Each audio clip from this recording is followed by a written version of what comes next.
গাউছিয়া ও গোলাকান্দাইল এলাকায় সড়ক দখল করে অবৈধভাবে বসা দোকানপাট উচ্ছেদের অভিযান চালিয়েছে উপজেলা প্রশাসন।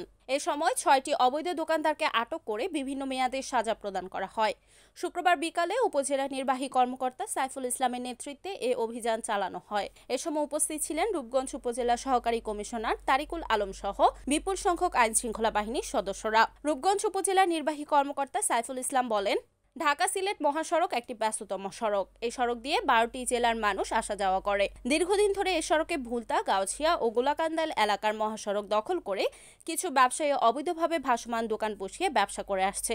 এতে সড়কে প্রতিনিয়ত যানজটের সৃষ্টি হচ্ছে। বেশ কয়েকবার অভিযান চালিয়ে এসব অবৈধ দোকানপাট উচ্ছেদ করা হলেও কিছুদিন পর আবার একটি অসাধু চক্র টাকার বিনিময়ে সেগুলো আবার পুনরায় বসিয়ে সড়ক দখল করে ফেলছে। রবিবার থেকে সড়ক দখলমুক্ত রাখতে স্থায়ীভাবে প্রশাসনের লোকজন এখানে নিয়মিত টহল দিবে।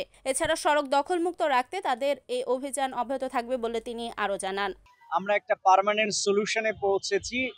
আমরা এর আগে উচ্ছেদ করে চলে যেতাম, আবার তারা বসে পড়তো।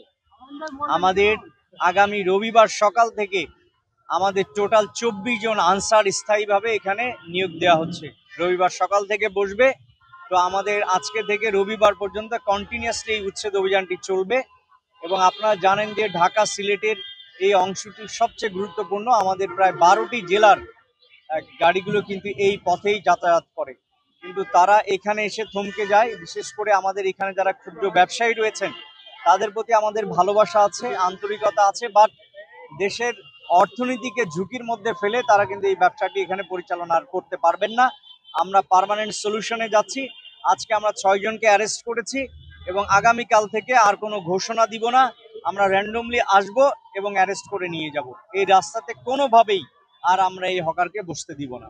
আমরা তাদেরকে যেটা বলছি যে বাস স্ট্যান্ড তো আপনার লাগবে, টেম্পো স্ট্যান্ডও লাগবে, না হলে মানুষ যাত্রী উঠবে এবং নামবে কিভাবে। বাট খুব সীমিত পরিসরে যেন তারা জায়গা দখল করে এই কাজটি পরিচালনা করেন, সেই ব্যাপারে আমরা তাদেরকে বলেছি। এটি যদি না মানেন, কালকে থেকে আমাদের র্যান্ডম এখানে মোবাইল কোর্ট হবে, আমরা শাস্তির আওতায় নিয়ে আসবো। এইখানে আপনারা যারা সাংবাদিকতা করেন, আমি বলবো সবসময় নিরপেক্ষ দৃষ্টিভঙ্গিতে চিন্তা করতে হবে। আমি এখানে এসেই দাঁড়িয়ে বলেছি যে এই গাড়িগুলো কেন দাঁড়িয়ে আছে। আমার ট্রাফিক পুলিশকে আমি আস্ক করেছি। আপনি দেখবেন ফুটপাতের একটা অ্যালাইনমেন্ট আছে, এই অ্যালাইনমেন্ট থেকে এটা অনেক ভিতরে।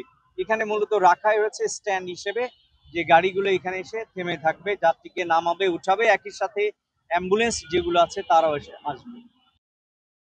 রিপোর্ট গোলাম মোস্তফা সাগর, NAN টিভি, নারায়ণগঞ্জ।